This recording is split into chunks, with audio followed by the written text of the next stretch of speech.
Well, look, let's put everything in perspective. We have a cracking win here in Blackpool, a 26% swing. Nobody expected that. It's far bigger swing than anybody expected.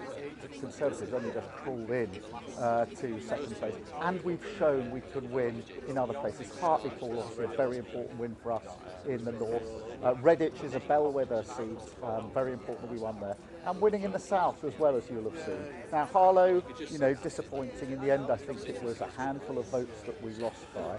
So obviously more work to do there. But I think overall, it's very difficult to say anything other than this is a clear message to the Prime Minister that people have had enough of decline, they want change, but also vindication that this changed Labour Party is unrecognisable from the party of 2019. It's a party that has earned the trust and respect of voters when they voted yesterday. Thank you. Sorry. You've obviously had a terrific result here.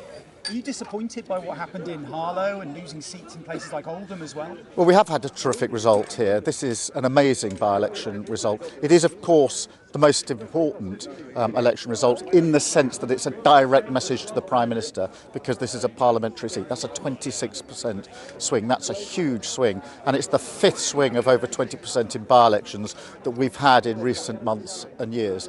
So it's not a one-off. We've also won in places across the country like Hartlepool, where we needed to win, Rushmore in the south, which is very important to us, Redditch, a bellwether seat. There are seats like Harlow where we lost by a handful of votes, and of course we need to work harder because we want to win across the whole of the country. But this is a good set of results for us, and there's no denying that the mood of the country now is for change, and I think it's for the Prime Minister to allow the country to express that change now in a general election. What's costing you support there? How much do you think the Middle East position is factoring into this? Look, there are some places where that's a very strong factor, and I understand that and respect that. Where we have lost votes, we will earn them back through hard work, just as we have done on many other issues. But I don't think that that can really shut out the fact that this is a very good set of results for the Labour Party. Vindication of the hard work we've done over 4 long years to change the Labour Party. This is a fundamentally different party to the party that fought in 2019, and you're seeing that, I think, in the results across the country. Thank you. Thank you. So, Keir, a great result here today. Obviously, there's a lot of work that needs to be done in this area in particular. How do you go about starting that now? Well, what you've got here in Blackpool South is the first born and bred Blackpool MP for 60 years. So you've got now not a candidate, but a soon-to-be sworn-in Member of Parliament who is absolutely of this area and fights for this area and will be a powerful advocate. He's already in my ear about the change that he wants to see if we get it over the line in a general election. But what we now need to do is to complete on this. Yes, this is a first-class, excellent by-election win. We now need that general election so that putting those two things together, we can really deliver at speed for Blackpool. Thank you. Labour second winning, but Sorry, where do you want me here? Do you want to? Apologies. no worries. Labour is certainly winning, but turnout is low and voter apathy seems high. Is the comparison with 1997 really apt? Well, look, I'm aiming for a victory in 2024. As we went into 1997, we had 4 by-elections where we had over 20% swing.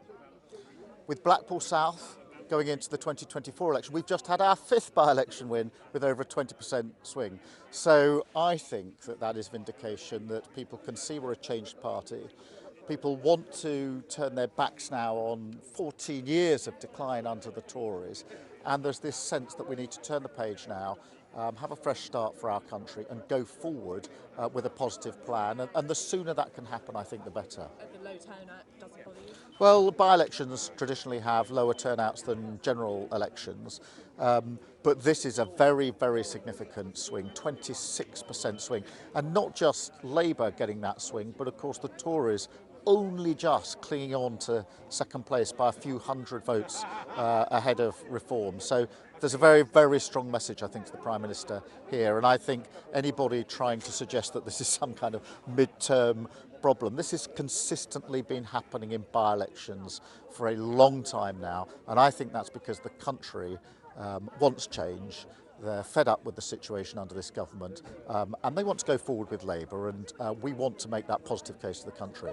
Will it be a blow to you if you fail to win Tees Valley or the West Midlands? Look, we're fighting hard in all areas of the country. In Tees Valley, it's obviously a huge majority that the Conservatives got last time. That would take a sort of mammoth swing to Labour. So we're very, very feet on the ground in relation to that. But look, we've shown here in Blackpool South exactly what we can do with our changed Labour Party, and people have now spoken. Sorry. Hi, nice to see you. All right. Good. A bit tired,